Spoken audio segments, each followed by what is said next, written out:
you have an interesting experience both visiting this beautiful museum and listening to the knowledgeable Michael Proctor, who's the historian and executive director of the Massachusetts Mayflower Society. We have an office in Hingham, but Mike actually grew up in Falmouth, lived out of New England for a while, and came back, within the last 2 years, and he's done wonders bringing the Massachusetts Mayflower Society into the 21st century from a technology point of view. We needed him. We needed some young blood doing that. So anyway, I'd like to welcome Michael Proctor here today. He's been looking forward to getting out visiting some of the local societies, and this being the Eastham Historical Society. We hope that some of you are representing some of the other societies on the Cape. We also are aware that if you are Mayflower members, sometimes you're hesitant to come over that bridge and attend some of our functions that unfortunately are always up in the Hingham area or Plymouth area. But anyway, without further ado, Michael is a wonderful addition to our society, and I think to the historical societies around town, around the state. Excuse me. Thank you, Mike. Okay. So, as Edith mentioned, I did grow up on Cape Cod, so I grew up in Falmouth. And for me, my genealogical journey actually began when I was just 5 years old. And that's really young, but I had gone with my mother to visit my grandmother. And we were in Dedham, and my grandmother wanted to go to the family plot at Brookdale Cemetery. And that's where I got introduced to my grandfather, who had passed away long before I was born. And as my grandmother was talking, one of her children had died when he was only 3 days old. And because of the pain that I could see in her eyes, even as a 5-year-old, the memories stayed with me all this time. But I was an inquisitive child. So as she said, this is Tom, your grandfather, and these are his parents, I looked at the stone and I said, how come they have a different last name? And so that story began the whole genesis of how I started looking at genealogy at such a young age. Flash forward, many years, I had left my career and decided to come back to Massachusetts. I moved to Plymouth, and there was a job opening as a genealogist at the General Society, and I decided to go in a different direction than I had in my professional career. And along the way, I found out that I was really good at it, and continued along. I opened up my own business, and in my business, I specialize in the Canadian Maritimes. So most of my private work for clients has been up in Nova Scotia, New Brunswick, Prince Edward Island, that area. That has benefited me greatly now working for the Massachusetts Society as the historian. Because a lot of our ancestors come off of Cape Cod and they migrate up into the Maritimes, particularly Nova Scotia. And so here we have a story about a gentleman named Josiah Sears. Now, Josiah was born here in Eastham. And we've seen this lineage at the Mayflower Society multiple times, but not in recent decades. And a lot changes in genealogy as time progresses. And so I had an applicant that came to me and said, I would like to join the society, and here's what I believe my lineage is. And so he proposed this lineage here of beginning with William Brewster and continuing down to William's daughter Patience, who marries Thomas Prince, and then their daughter Mercy Prince marries John Freeman, and I skipped something there, my bad. But the scenario extends down to Azuba Knowles, who marries Josiah Sears. And they have a son named Josiah, so he's the junior, and he's the one that we're concerned with. And what this applicant is interested in doing is proving that their Josiah Sears is the one that married the following three women, and Anna Crowell, Phoebe Adams, and Elizabeth Bierce. These are relatively common names in this area, and they jump right out. And the question is the genealogy correct? And so we start the analysis on looking into this family by starting with what is referred to as the silver books. Now, there are a couple of these silver books in the back room here. This one here happens to be on Stephen Hopkins, which will be relevant in a few minutes. And the reason we look at these silver books first is the level of research that has gone into them. They are published by the General Society of Mayflower Descendants. They are scholarly research. It doesn't mean that they're not without their own errors, because we know that we see errors in virtually every genealogy, but they're a good starting point. And so as we look into this family and we run this line down from William Brewster, we come to this page here where we see that Samuel Knowles and his wife Bethia Brown, their eldest daughter is named Azuba Knowles. And I will apologize in advance when I mispronounce names, because I do it all the time. But we see that she marries a Josiah Sears here in Eastham. But this is where the sketch ends. So the professional research that's been done on behalf of the General Society goes fully through Generation 5, which is over here, Samuel Knowles, and then it names the children, so the 6th generation. So at this point, we have to continue the journey ourselves and look into the marriage between Azuba and Josiah and who their children potentially are. Now, one thing that is great about the silver books is down after each individual family sketch, there are often notes, and they're the reference notes that tell us where the information potentially comes from.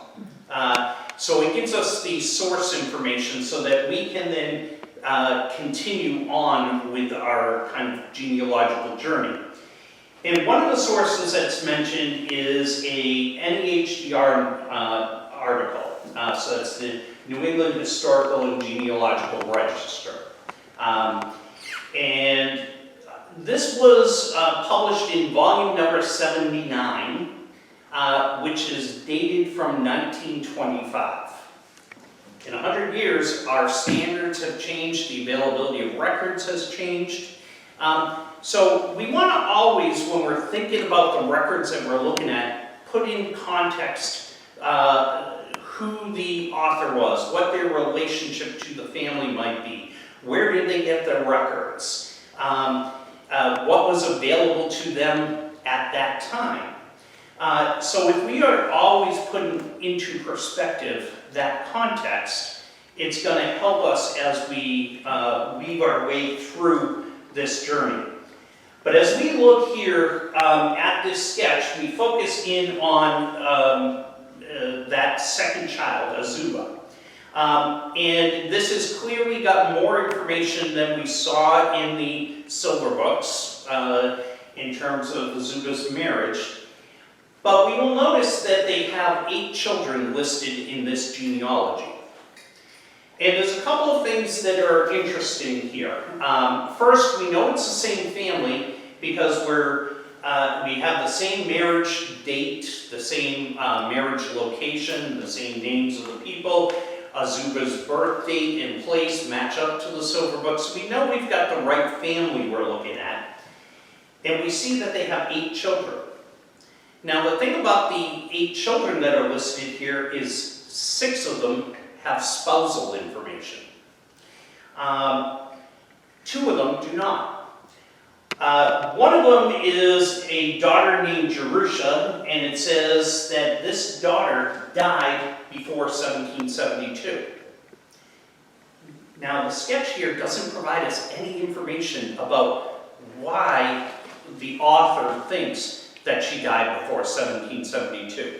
So I'm going to keep that in mind as I look at this, because that is potentially a relevant detail. But then we see Josiah, and we have a birth date for him.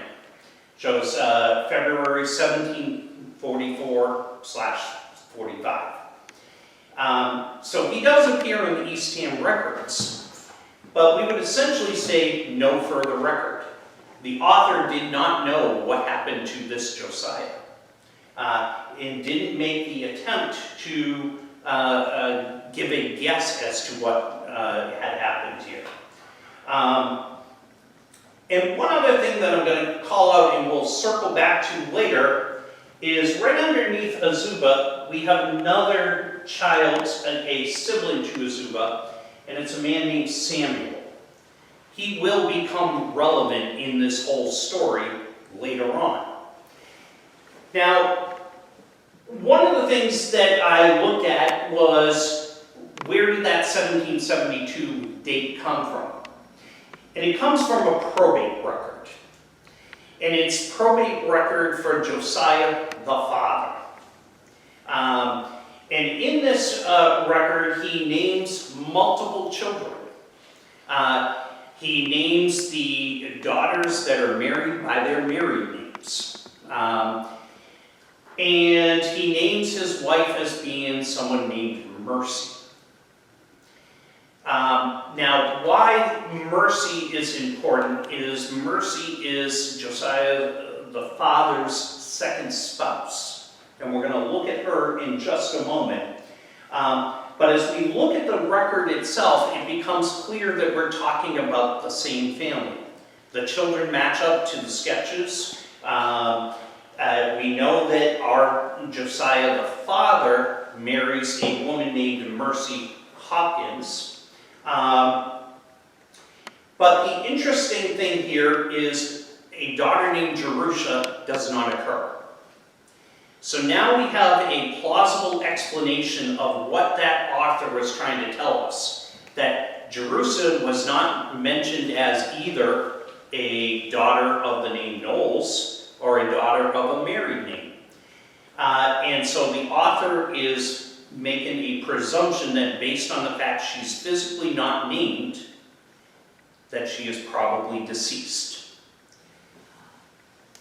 Josiah, the son, is potentially mentioned in this probate record. And I say potentially because in it, he's the last of the children listed. And the description of him is Josiah when of age.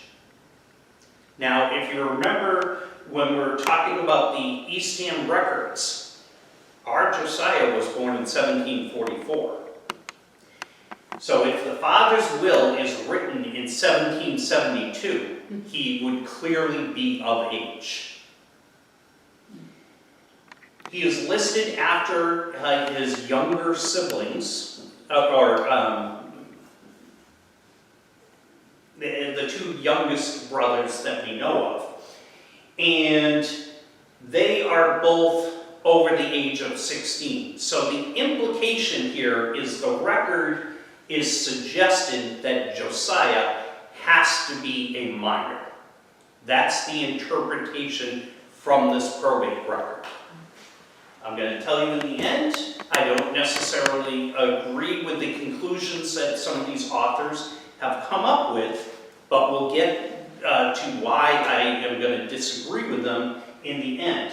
But the important thing is, we've got the original probate record, and on the left-hand side it's the will, on the right-hand side it's the actual probated copy of the will. And because we know that in that sketch, that NEHDR article, which identified Josiah the father's second wife as Mercy Hawkins, we can then go to the silver books. And this one is on Stephen Hawkins. And so we're looking for Mercy Hawkins, and we do ultimately find the Mercy Hawkins. But Mercy Hawkins is not her maiden name. Her actual name is Mercy Lincoln. And she marries a gentleman named Josiah Hawkins. And within the sketch itself, we can see that her husband died on the 1st of March, 1762. And then she marries Josiah Sears. And the information all kind of checks itself out. Now, in here, we see that Jediah and Mercy have children, 7 total, all born, we'll say in Harwich, between the years of 1732 to 1748. So she has children for 16 years. She remains married to Jediah until 1762. So there is a 14-year gap where she doesn't have children while living with him. A couple of things to also note about Mercy is we know she was baptized in the year 1710. That doesn't mean that's the year she was born. It just, we know she was baptized at that date. So when her husband passes away, her first husband, Josiah Hawkins, she is at least 52 years of age. Is it possible she could still have children at 52? Possible. Is it probable in this day and age? Not likely. And the reason we want to do this due diligence is it's given us perspectives as we go through and we look and evaluate the published genealogies that are out there. And we come to a genealogy on the Sears family. Now this one here is the Descendants of Richard Sears of Yarmouth. Now this book was originally published in the year 1890. And it was published by a gentleman named Samuel Pierce May. Now, Samuel was a first-generation immigrant. His parents were born on the Guernsey Islands, so out off England. And so although he is not a descendant of the Sears family, all of his children are. He first marries a woman named Mary Jane Sears in 1852. They have 4 children. All 4 children die young. So none of them survive beyond their mother's years. Mary Jane dies in 1862. And Samuel marries his sister, or her sister, his first wife's sister. They have an additional 5 children, and all of those 5 children grow to adulthood. The reason I look into this is I want to understand the motivation of this author, of why he put together this work. To give a perspective, this is the book he published. It is huge. And we want to take into consideration the context of the time. There's no computers. He doesn't have a typewriter. You know, this is all work that's done by hand, and he did a good majority of it at NEHDS, the New England Historical Genealogical Society in Boston.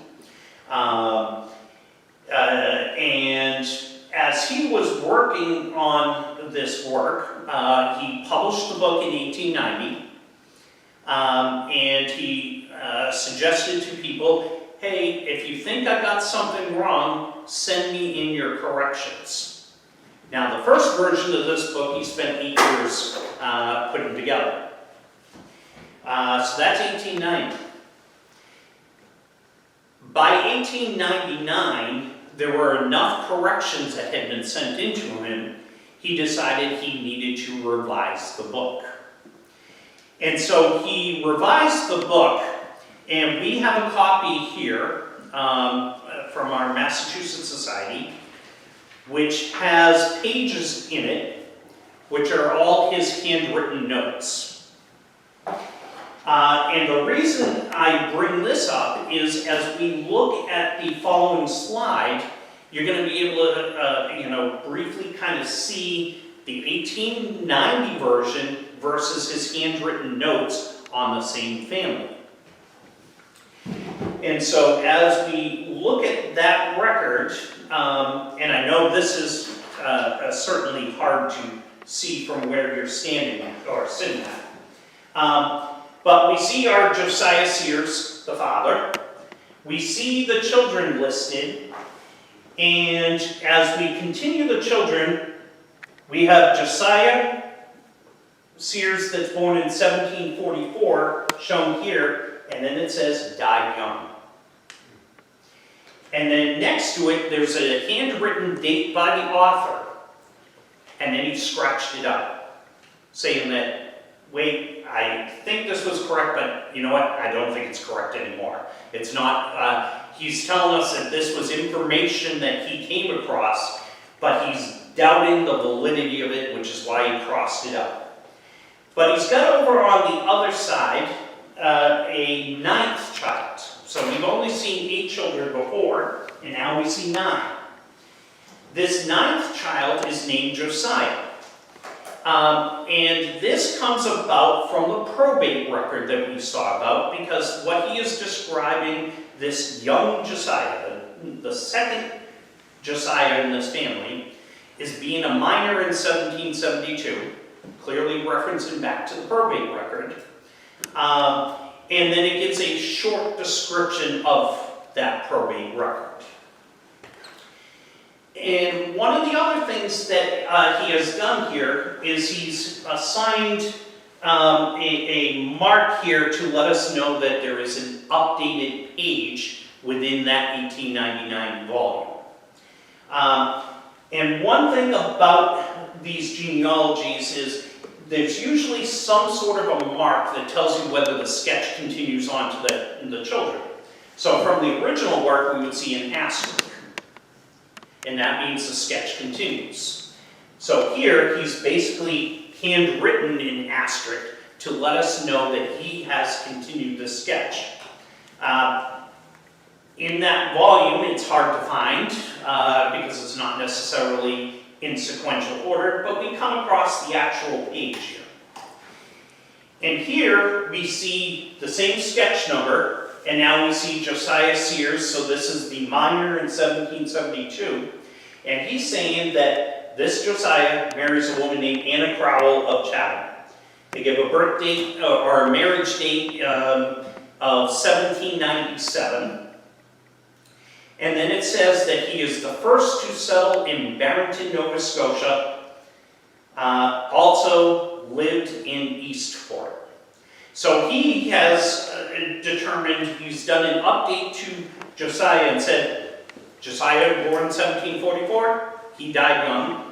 There's another son, he goes to Barrington, and he is the one from Barrington. But guess what? He also lived in Eastport. This is what the author is telling us. Doesn't make it true. We've got to do the due diligence. He is saying that Josiah and Anna have a son named Phineas, born about 1814, and this Phineas marries a woman named Estabrook. And then we see the children here. Now, the good thing about Phineas is we can follow up on him. And we can follow up on him because the suggestion here is the family is in Eastport, Maine. as we look at the children, the first child here is born in 1842, but it also tells us they have 11 children. So clearly, children are born after the year 1850, which means we're going to find them in census records. And so we advance and we begin a search on census records, and we're looking in Eastport. But we don't find the family in Eastport in the year 1850. Instead, we find them in a place called Lubbock. Lubbock is about a half-mile across the river. So it's in that same geographic area. And we see here, we have a Phineas, we have a spouse named Amy, and then the first child is Willard, who is contained in Mr. May's kind of genealogy. So it suggests that we have the same family, but again, it doesn't mean it's correct. Because as we look at this family, each of them has a birth location that says NB, so New Brunswick. We've not heard of the Sears family, our Sears family from here in Eastham, ever being in New Brunswick. Could that be a mistake? Could. We don't know yet. So this is what we see in 1850 in Lubbock. 1860, we now see them in the town of Eastport, so they've gone across the water. And here we see the same family grouping, Phineas, Amy, first son is Willard, and then a whole bunch of other children. Now there's several reasons that this record is important. When we look at each of the different people, and we look at the birth locations, we see some say that they were born in New Brunswick, and some say that they were born in Maine. So it's clear that someone has made a distinction between who are New Brunswick, who are Maine, and we clearly see that Phineas still says he's born in New Brunswick. His wife Amy is clearly born in New Brunswick, the first son. And so we have an issue with, is this is Mr. May's work about the update on Josiah actually correct? And right now I am skeptical as I look through this. But there's another piece that often gets missed when we're looking at old census records that's going to be relevant. And that's a column here in terms of the value of the real estate. And this Phineas owns real estate. It is highly suggestive that he is a citizen of the United States. So if he was in fact born in New Brunswick, we might be able to find a probate record or a land record or a naturalization record, some sort of a paper trail that connects him back to his actual birth location, and we can. So this is from the year 1856, and this is our guy Phineas of Sears. And in it, he says, I was born in New Brunswick. And he's living in Eastport at the time. And so this is now highly suggestive that we have two different families that have been combined into one in our genealogy. But we have to keep doing due diligence. And so what I did with this applicant is we started digging into marriage records. Now, marriage records in the Canadian Maritimes, a lot of times, those of us in the United States struggle with those records because we believe things aren't available. And part of it is we put on our own hats of what we've learned from genealogy, that we use our own bias and the way we know about American records, and we try to use the same systems elsewhere. And when we do that, we will often run into roadblocks.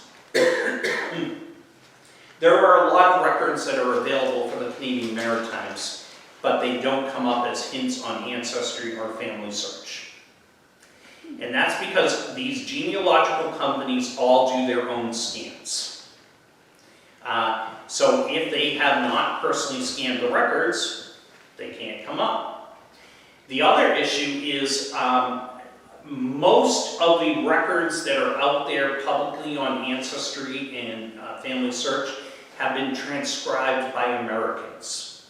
And they have no connection to the family, so sometimes they struggle with the handwriting, and names get indexed incorrectly, places get indexed correctly, because on a lot of the old Canadian records, it might give you a district number, and if you don't know what that district number is, you may be listing it incorrectly. But because I work with these Canadian records all the time, I'm able to find a marriage record for Phineas Sears. And the name of his spouse is a woman named Amy Estabrooks. So we've got the genealogies that identify her as an Estabrooks, and then we have the census records that say her given name is Amy. So this is undoubtedly the correct person. Now, in this record, it describes Phineas as being of the parish of Westmoreland, and Amy as being of the parish of Sackville. And why we want to think about this is I want to just show you a map to put a couple things into perspective. Over here in Maine, we see Eastport and Lubbock, right there adjacent to each other. Up here, where we see Sackville, just north of Sackville would have been the parish of Westmoreland. And then way down here, we have Barrington. So from a geography standpoint, this migration pattern makes a lot of sense. This migration pattern does not. And so, as I dig into these families, I'm looking into records about Sears families, about Estabrook families that are up in that Sackville area. And we do come across the records. There's a Sears family led by Joseph Sears that gets a land grant just north of the parish of Sackville. And his neighbors, just to the south of him, are the Estabrook family. And as we continue to connect all these families together, we know that both of those Sears and Estabrook families, they're loyalists. And the great thing is their original land records, their original grants are all available. We can track them all down. We do the due diligence on these families, and we can clearly and very succinctly say Phineas cannot be the son of Josiah Sears. But we have to go through this exercise because our authority on the Sears family has put that out there as a possibility. It doesn't discount the work this man did. But on this family, he's wrong. It doesn't mean that the other information about the rest of this family is incorrect. But on this one, he made an attempt to correct the specific lineage on Josiah, but we got it wrong. So the correction did not help. It actually kind of took away. I gotta move forward for a second. Okay.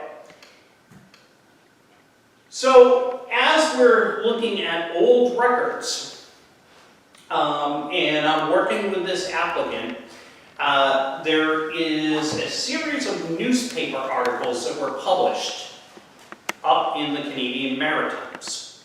And they were published in what is Yarmouth. And so this one happens to be an article that was written up on a man named Anson Kendrick. Now, Anson marries an Azuba Knowles, which would be, an Azuba Sears, which is the sibling to the Josiah Sears that we're researching. He is mentioned by name in those earlier genealogies.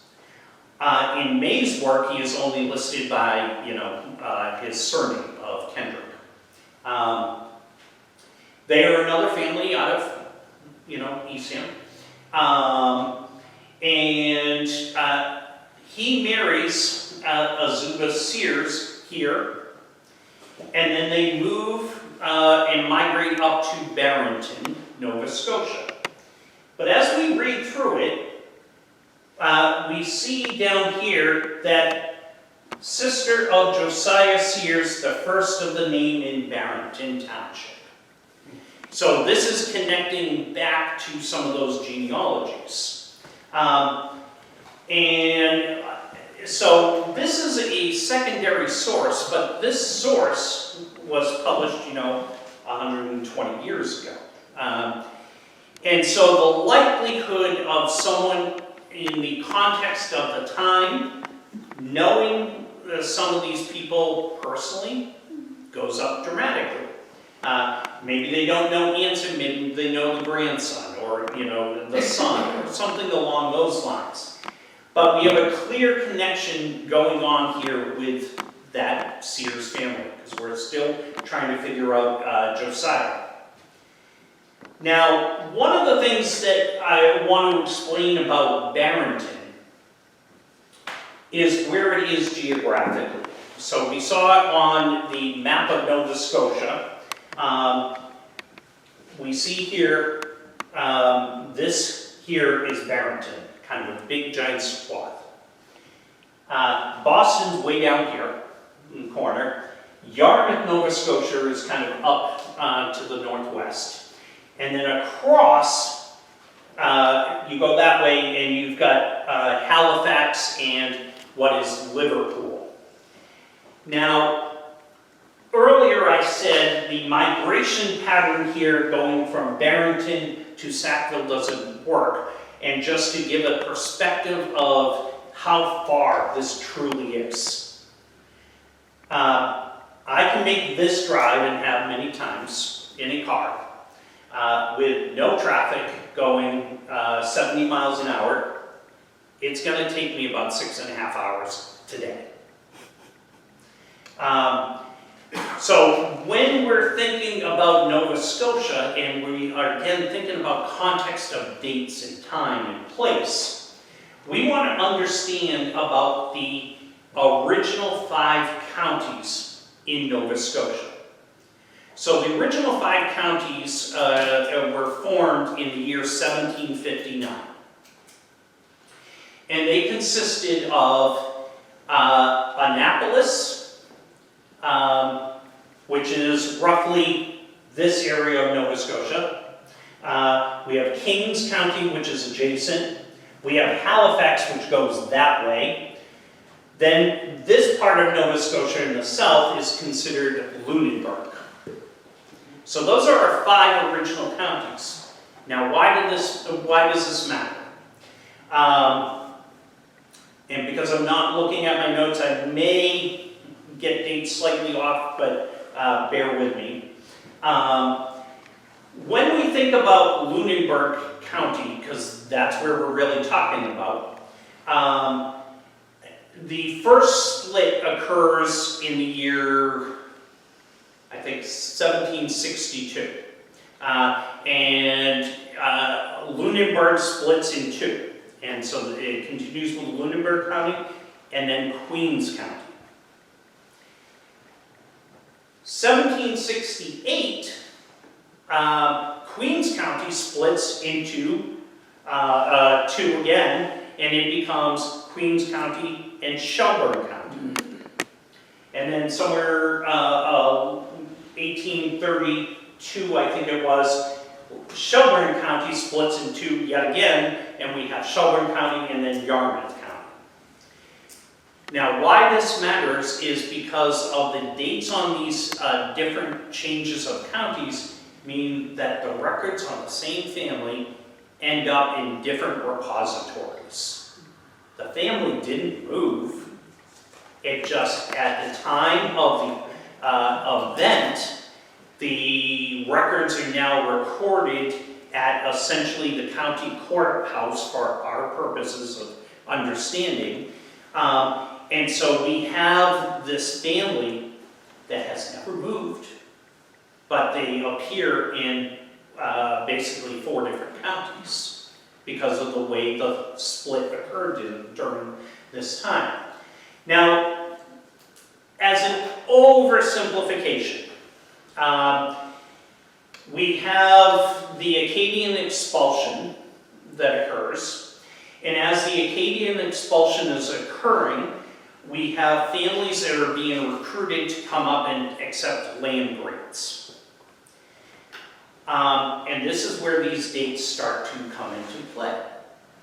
So the first of these land grants occurs in 1761. And the reason this is important to know is there's only about 12 families that take this first initial land grant.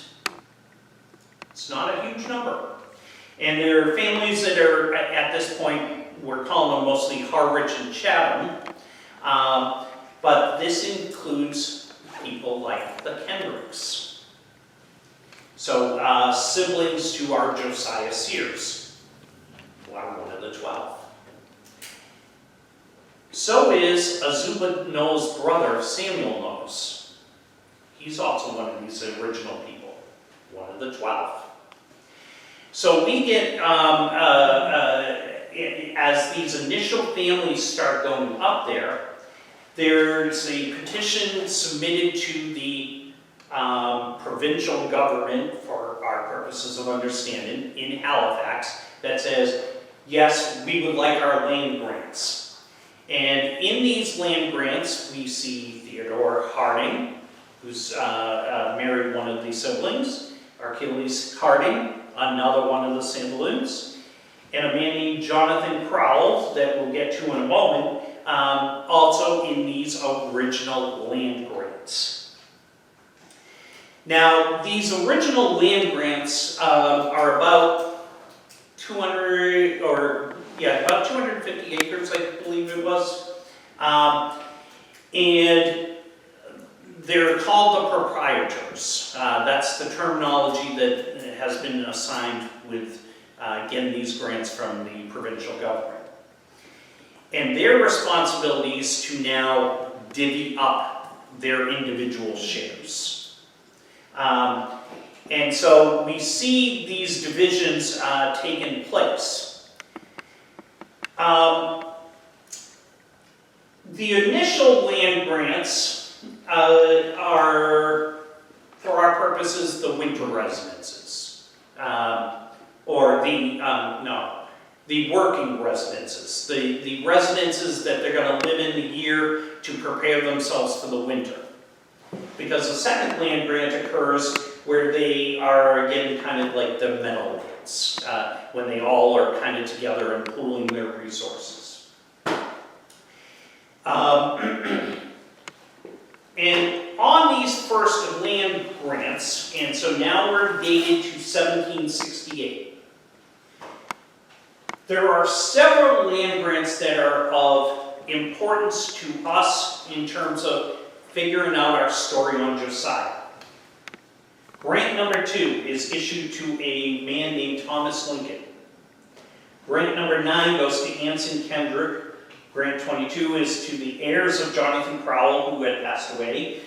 We have a grant number 31 going to Theodore Harding, and then Jonathan's son is also in here. But if you notice these first 2 land grants, I've identified a location that we call She Rose Island. And so going back to our map here, She Rose Island is a little bitty thing. There are, of the original land grants, the first 8.5 of them take place on that island. Now, why this is important from an understanding perspective, Anson is on that island. And we know his sister, Josiah's sister, is the spouse to Anson. And then we have Thomas Lincoln that's on there. And the reason Thomas is important is if we follow the paper trail, in the year 1784, that land grant, we have grant number from the 2nd Division, grant number 52 is Thomas Lincoln. Now the reason for 1784 is it's not new land. It's actually the same land as up here. But Shelburne County became a county in the year 1784. So the original land grants had to basically be reissued. And so that's the difference between these, is they were reissuing. And so we have land grant 52, which was the original land grant 2, is still laid out to Thomas Lincoln, but then he sells it to a Josiah Sears. And here we get copies of the original land grants. And in a moment I'm going to show you where this stuff actually comes from. But these are the original Nova Scotia records, and they identify each of the land grants, and they are very descriptive about them. And there are tools out there where we can overlay the original land grants against current maps so that we could actually go and visit these places. And that's a whole separate thing, but and we can follow kind of the whole migration pattern and kind of looking at all of these different records. And so here, back in 1769, if we look at the heads of households, we're still at this point only about 40 families. And we know that 3 of these are, 2 are siblings to our Josiah, 1 is an uncle to our Josiah that we're looking at, and one of the other ones is this guy Thomas Lincoln that sells his property to our Josiah.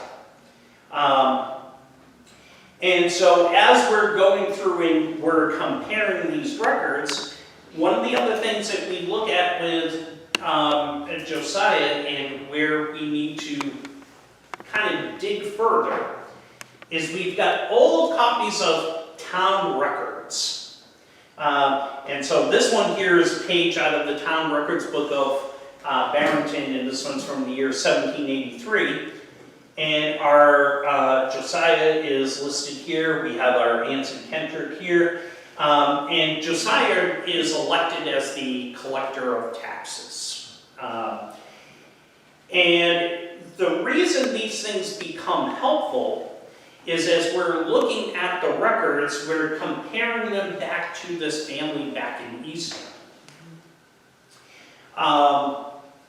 And we're looking here, and we're at the year 1784, and we're seeing now these people all on the same documents. And so we have the sale from Thomas Lincoln to Josiah Sears, and we just keep continuing through this whole process. The reason these records become relevant, when we look at all of them, if Josiah Sears, when he first appears in these Barrington records, in Nova Scotia at the time, in order to engage in a land record, in order to buy land, you have to be above the age of 21. So if he is above the age of 21, we can reasonably make the argument that he cannot be that same minor from 1772. As we look at the whole set of records, because he is clearly up in Nova Scotia way before this. when we look at these different families, the Sears family and also that Hopkins family,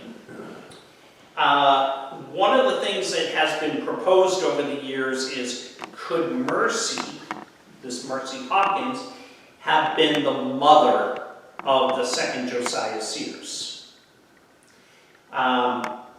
I am skeptical about that one. I think you could say it might be possible, but it's not likely based on her age, based on the fact that she was living with her husband and they didn't have children for, you know, all those years in a row. It is much more likely that they did have a second son named Josiah. And why would they name two children of the same name? We could only speculate, but it does happen. So I'll segue away from this for a second and give you a real life example. My great grandfather, his name was Charles Frederick Bulger. He was born in Halifax in the year 1880. In the year 1886, his mother's pregnant. Charles has tuberculosis. They expect him to die any day. They have a new son. He's born. And so they give him the same name because they think the first one's about to die. He recovers, they live, they both were moved to the city of Boston. And they have the exact same name. They are both Charles Frederick Bulger. My great-grandfather goes by Charles. His younger brother goes by Frederick. But on every document they sign, they always sign it Charles Frederick Bulger. They both end up becoming bakers. They both have on all their vital records the same parents being named. And so over the years, these records become conflated. But it's an example of, yes, it is possible to have two children of the same name. Usually it indicates that one has passed away and the other one's named in honor, but that's not always the case. I also have my MacDonald cousins that live up in Nova Scotia. They had 5 daughters. They named all 5 of them Mary. And there was Mary Louise and Mary Sarah. Not one of the 5 goes by their given name. They all go by their middle name. So we don't know the motivations, but as we truly dig into this family, my assessment is that our Josiah, we have 2 Josiahs of the same name born into the same family. When we look at the legal records, it becomes clear to us that our Josiah could not have been a minor in 1772 with the father's will. He just wasn't named in the will. Now, that could be because he had gotten his share early. That could be that he was estranged from his father. We just don't know. But what gives it credibility is he's up there with his 2 sisters and his uncle. And we think about the context of the time. We start out with only 12 families, and 3 of them are this family. So when he goes up there, it makes sense that he's with his siblings. And one of the things that we did as part of our research is we also researched all those Hopkins kids. Not one of them leaves the United States. So if that younger child, that younger Josiah mentioned in the probate record, had been the son of Mercy, why would he go with the step siblings and not his full siblings? Or, you know, there's just a lot of conjecture up there, but under light, it just doesn't hold up. So, at any rate, when we're looking at the overall sketch to Azuba Knowles and Josiah Sears, the father, we would say that 2 of the children possibly died before 1772 because they weren't included in the will. We just say possible. 3 of the children remain in the United States, but they were moved from Cape Cod. So we've been able to track down 3 of these children through the full analysis. 4 of the children removed to Nova Scotia. Mercy, Martha, Azuba, and Josiah. All of the children are born in Eastham, and there are birth records on all but the youngest Josiah, which is what has caused all the confusion. And as I mentioned, those Hopkins kids stay in place.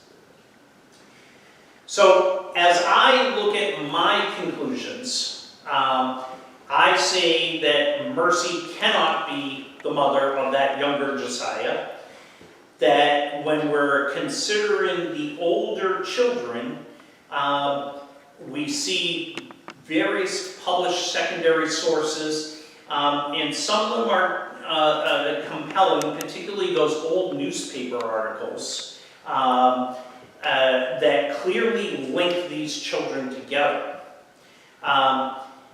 I would say it's more likely true than not. So we're using a genealogical standard of probabilities. That the first Josiah is in fact the one that removes to Barrington. He removes initially with 2 of the siblings. He buys the land on that She-Rose Island, which again, there's only 8.5 lots on there, and 3 of them are family members. So we got some clear connections going on there. And then there is a second son named Josiah, and we can look at him and say he was probably born between 1756 and 1772.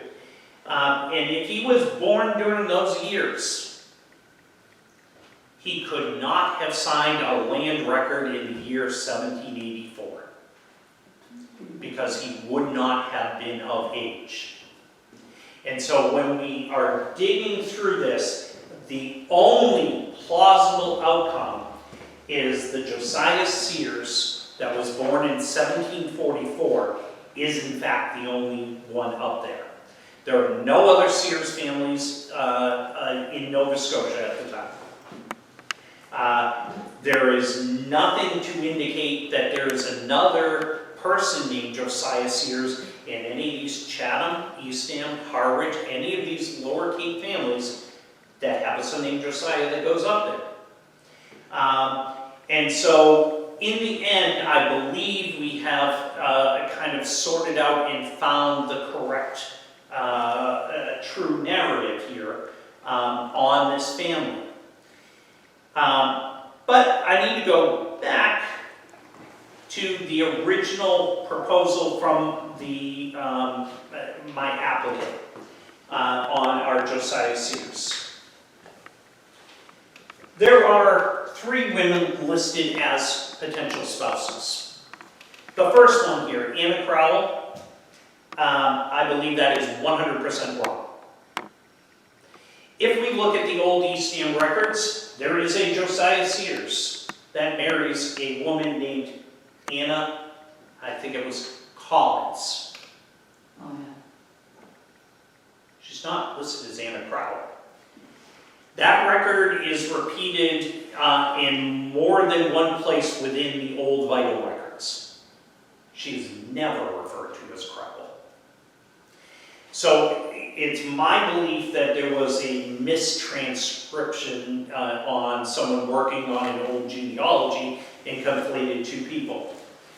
We see no children of that couple, Josiah and Anna Crowell. It does not make sense because that marriage from 1797 occurs on Cape Cod. He's in Barrington. Why would he have come back here to marry an Anna Crowell? And then we find out that there is no actual Anna Crowell. Is it possible that he married a woman named Anna Crowell in Nova Scotia? Absolutely. Because when we look at those land grants, the reason I had called out that guy Jonathan Crowell is his land was adjacent to the lot that Josiah bought. So is it possible that he married the daughter of that Jonathan, and her name happened to be Anna, and then we had someone searching for records and said, oh, this must be it. Bottom line is, they did not have any children that have ever been discovered. Second marriage, Phoebe Adams.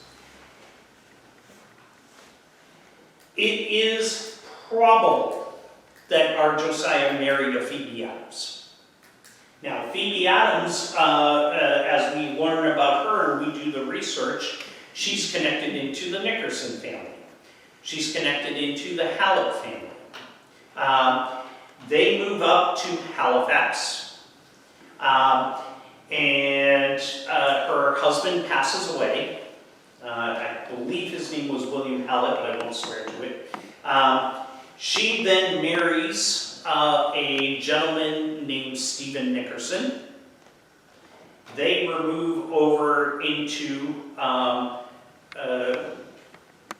basically Barrington Township. It's just to the west of it. So did our Joseph marry that Phoebe? Entirely likely. However, if they did marry, which we believe they probably did, they probably were divorced in some fashion, or they just had a common law marriage, something of that line, because we know that this Phoebe Adams marries into the Goodwin family, and they have a whole bunch of children, and we know a lot about that family. And then there's a woman named Elizabeth Bierce. And Elizabeth Bierce does marry a Josiah. And in the Barrington Township records, for the children, particularly Azuba,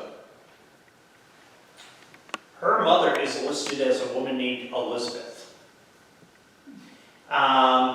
And then we look at all of the siblings to this Azuba, and there's, 9, 10 of them. And all of them, their mother's Elizabeth. So from our Josiah, and we look at the original vital records from Barrington Township, every single one of them says their mother is Elizabeth. So I can discount Anna. I can say, yeah, he likely did marry this Phoebe for a variety of reasons, but we know there's a marriage to Elizabeth Bierce. And we know that she becomes the mother. Now, one of the things that is now a tool that becomes available to us is from Family Search.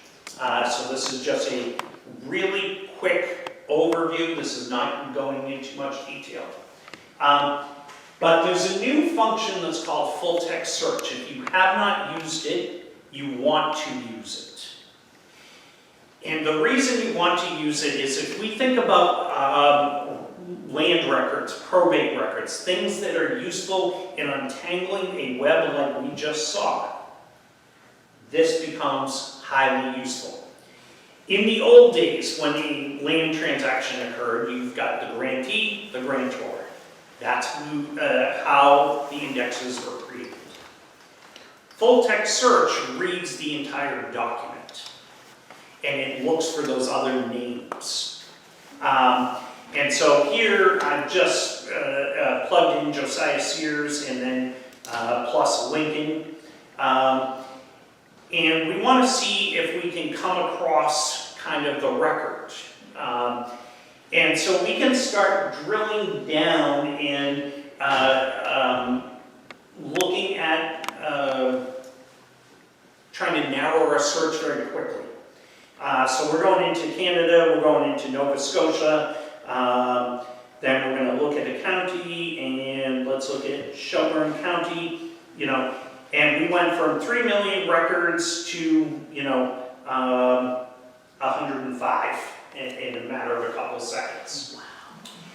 And so this first record that pops up is a land record, and it says it's a land grant. And the reason this tool becomes so powerful, first of all, the image here is crystal clear. The new images that you see are digitally scanned, so they're no longer from the microfilm. So what Family Search has been working on over the last couple of years is getting into these records and taking the old microfilm and improving the quality of the images so that the optical readers can read it. And then if you look on the right-hand side, you also get a full transcription. And so you have the ability to now download these things, including the transcription. And this is the process that I had to take my applicant through to, how to find all these records. And it becomes a powerful new search tool that allows us to look at things that we never would have considered before. And where this becomes helpful is our Josiah Sears now starts appearing in other people's land records. And it says, and he lived next door to, and things of that nature. And so these weren't tools that were available to us until really recently. So if you haven't played around with this, highly encourage you to do it. As I mentioned, I spend a lot of time up in the Maritimes. I generally know what I'm looking for. I spent a week looking for my great-grandparents' probate record. I knew what volume it should be in, I knew what page it should be in, at the archives, and we could not find it. Spent an entire week looking for one record, never came back to it.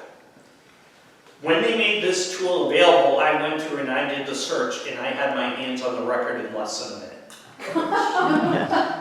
Wow. That $3,000 I spent on that trip completely in waste. So the point being, every day they're adding more and more to these collections. They're going back and they're looking at all those images. And you know that in the past when you would see some of these images, they were hard to read. And that's no longer the case. So I'll blow this up and you can actually read what's on the screen now, So it's just something to be kind of aware of. So with that, I'll open up to questions or anything else? Yes. You mentioned that you had a whole bunch of people from Howard to Chatham that moved up to Nova Scotia, and that they were all loyalists. I don't know that we would call them loyalists, because the early migration doesn't fit the criteria of what we would describe as a loyalist. So they were the early arrivals is how we describe them. Okay. So those were the group that arrived basically 1760, 1761, technically before what we would consider the expulsion. Okay, thank you. Yep. What was the reason for the grants? To repopulate the lands, to get the lands up there. It was commerce. It was about establishing control over, was this going to be French territory? Was this going to be English territory? And so the land grants were free and people were jumping at them. So it wasn't because they fought and did something that gave them land? Not on many of these early ones. There are land grants that were given to people in recognition of service for sure. But these early Barrington stuff, this was about repopulating that place. And one of the things that we will find on some of these families is they go up there they settled their land, and then they came back. And so on some of these families, we will find records for them, both in the United States and in Canada, and potentially in London. So some of my family records, I had to go to London and go to Kew Gardens, which is their National Archives, to retrieve the records there. So. What's the definition of proprietor in the terms that you're using? The proprietors were the original early arrivals. So you've got this block of land, it's cut up into 20 shares. Those 20 people that get that first are considered the proprietors. So they're basically like a town council. Okay, that's what I was curious about. And then their responsibility was to divide the land into smaller segments and give it away, and you get 100 acres, you get 150, depending on the size of your family often. I think you had a question. Yeah, that large book, on here, what was the name of the author? His name is Samuel Pierce May. And he was born off England? No, he was born in Boston, Okay. I think in 1838, Yeah. but his parents were born in England. What would be his interest in writing this? Because of his children. All of his children are descendants through his 2 wives. So his 2 wives were descendants of Richard Sears. Okay. Thus, that was his interest in it, was preserving the legacy for his children. It's just interesting that he would spend 8 years writing about his children, and he's not a Sears. Yeah. Yeah, no, and that's one of the things that I always find when I am doing research on a family. I generally start with the published secondary sources. And I don't count it as fact. Instead, what I use it as is a hint. I want to understand why they wrote it, what was their motivation, and what did they use as sources. And then it allows me to form a better plan for how I'm going to go and verify their information, or in some cases like we did, refute it and say, okay, this is actually wrong. Now, one of the interesting things about this Josiah Sears is over the years, the Sears Family Association has tried to tackle this. And so they published a series of newsletters that they would send out. And in these newsletters, they tried to correct the Josiah Sears family. They got it wrong. So every single person that has touched this keeps compounding the errors and saying, no, that can't be right, it's got to be this. And so now, on the most recent version of the Sears family, we have them again looking at this Josiah Sears.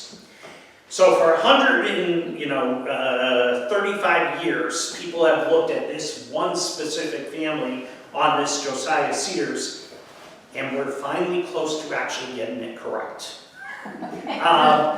And so on their most recent version, which I think was published in 2019, 2019, they have now dispelled the kind of inaccurate information about Phineas. They've now discarded that. That's not correct. It can't be correct.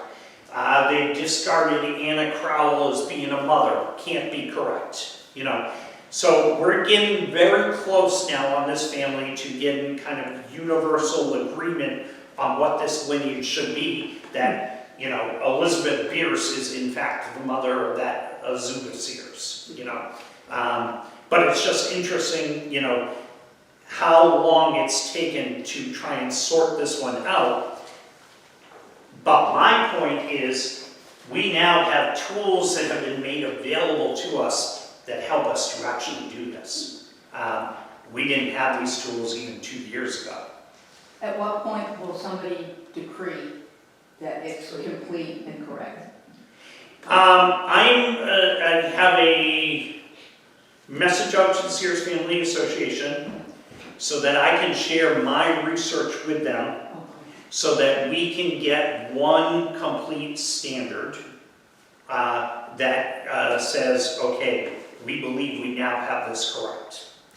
For my applicant, we have submitted this in with our corrections, and our corrections have been approved by the General Society of saying, this now looks like the correct version, you know. So it is a process, but the important thing is we want to do it as a collaborative process. This isn't just about me saying, hey, this is right. This is about us looking at it collectively and saying, we think we now have the best possible information. Is it a general question to do with, when people,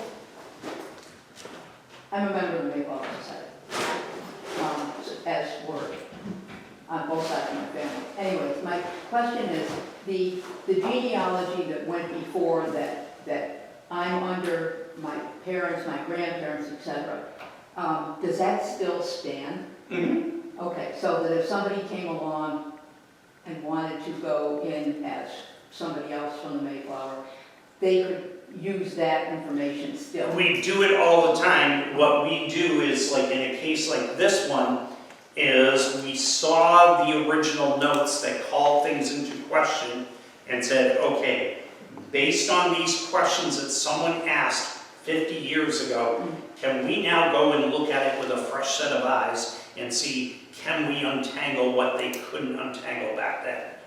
Because if we looked at what they had said back then, they attributed Azuba Knowles' Josiah Sears' mother as being Phoebe Adams.